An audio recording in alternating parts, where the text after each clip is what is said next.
I was born and raised in Essex County. I was a Comber boy in the township of Tilbury West. I grew up working on a farm, and they grew tomatoes back in the days where you picked tomatoes and put them in a basket and took them to the Heinz factory in the back of a pickup truck. The typical small farm family. When I was in grade 10, going through and trying to decide where I was headed next, I really had no idea. I didn't know what I really wanted to do, and I had a real interest in electricity and electronics. And so I went to St. Clair College the first time, in 1982 through to 84, and took the electronics technician program. I thought that was something I'd really like to do. It was the new and exciting times for us. At the time, St. Clair College's computer system took up an entire room and probably does less than a BlackBerry today. It was a great program. I really enjoyed it. But when I graduated, there weren't a lot of jobs in this region. So the Comber and District Fire Department at the time was hiring. So my brother Roger and I signed up as volunteer firefighters. And that's how I really became interested in emergency services. I spent about 10 or 12 years on the fire department and really enjoyed the emergency service side of things.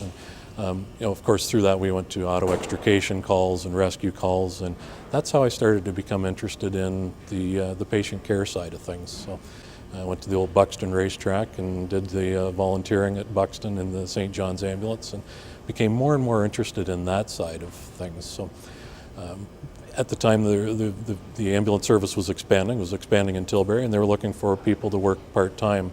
So with my background as a volunteer firefighter and with first aid and CPR, was hired as a part-time ambulance driver and became extremely interested in it, thought this was the career for me. So I went back to St. Clair in 1987, graduated in 88 from at the time it was called the Ambulance and Emergency Care Program. It was really interesting at the time. There was a real transition in the types of vehicles, the types of equipment we were using. So I really remember the changing classrooms. We actually, while I was there, we were able to get a hold of an old ambulance and get the thing out and put the parts inside the classroom. So we could actually do scenarios where we were moving a stretcher to this mock-up ambulance in there. It was the first time we were able to do it. Just like they do today, a number of the paramedics, or at the time ambulance attendants, would come in part-time and help out. And that's something I did eventually too. After I graduated, I went back to St. Clair and worked with Greg, John Lassaline, who's there now, I believe, and Dan Chauvin. Went on to do some training and instructing. And this is, again, while I was still working as a full-time paramedic. An opportunity came up in 2001 for a supervisor position with Sun Parlor Ambulance. That was the company that I worked for.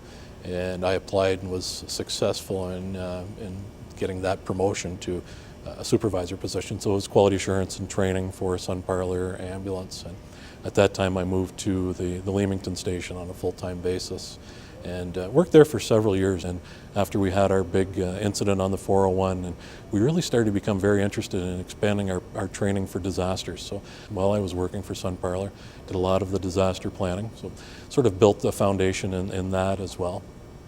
I carried on working for Sun Parlor in Leamington until 2007, and an opportunity came up to apply for a position in Peterborough. We really love Peterborough. It's an area that my wife and my kids, we like to go there on vacation. We love the area. We thought this is quite an interesting opportunity. Probably a place where a guy would like to retire someday with a wooden boat and an old pickup truck. And so we thought this is a great thing for us. And I've got such a supportive family. They were behind me with this decision to move, and I applied and was successful and moved on to Peterborough to become the deputy chief of EMS there. And aside from the role as deputy chief, I was also the assistant to the community emergency management coordinator. So I was able to continue to develop my career there as well. Peterborough was an area that we really thought was an opportunity for us for the future, but it really wasn't home. The opportunity came up to apply for the chief's position back here at Essex Windsor, and really that's the ultimate. To come back as the leader in the area where you grew up, to lead the emergency services and the colleagues that I've worked with throughout the years. So we were able to move back to the area and was able to take on the position as chief and leader of Essex Windsor EMS, something I'm extremely proud of. We're a very large and a very busy ambulance service. We have about 250 staff, 250 paramedics, both at advanced care and primary care level. We have 12 stations throughout the county, city and Pelee Island, and we run a call volume of about 90,000 vehicle movements per year in 2011. So that's including standbys or coverage to different area. Out of that 90,000, we carried about 50,000 patients in that year. So when you look at that call volume, what that really breaks down to is a vehicle moves about every 6 minutes, every 5.7 minutes. We move a vehicle in Essex County or the City of Windsor, and we do an emergency run, like a life-threatening run, every 10 minutes. So it's an extremely busy service. I was fortunate enough to have been nominated and chosen for the Governor General's EMS Exemplary Service Award and Medal. It was presented to me by Major General Richard Romer. Not only to be able to get that award, but to have it presented to me and pinned on my chest by somebody like Major General Romer was really incredible.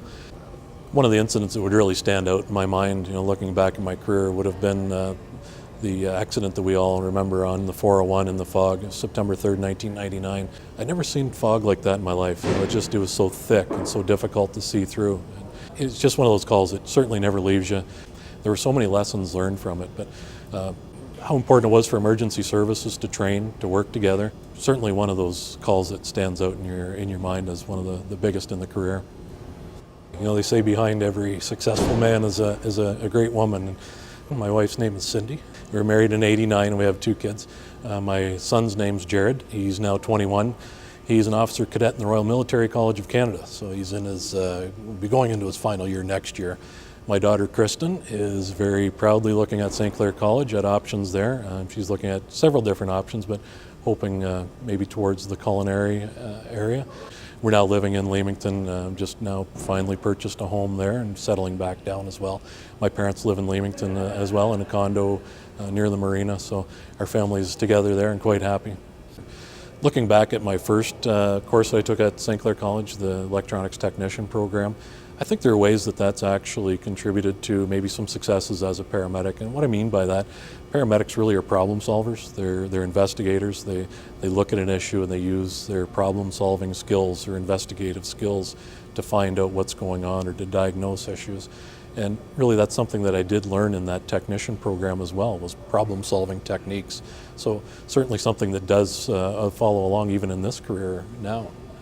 What I think is so incredible about St. Clair College is what a great system it's designed, that how well it's connected to the community and how well the community is connected to St. Clair.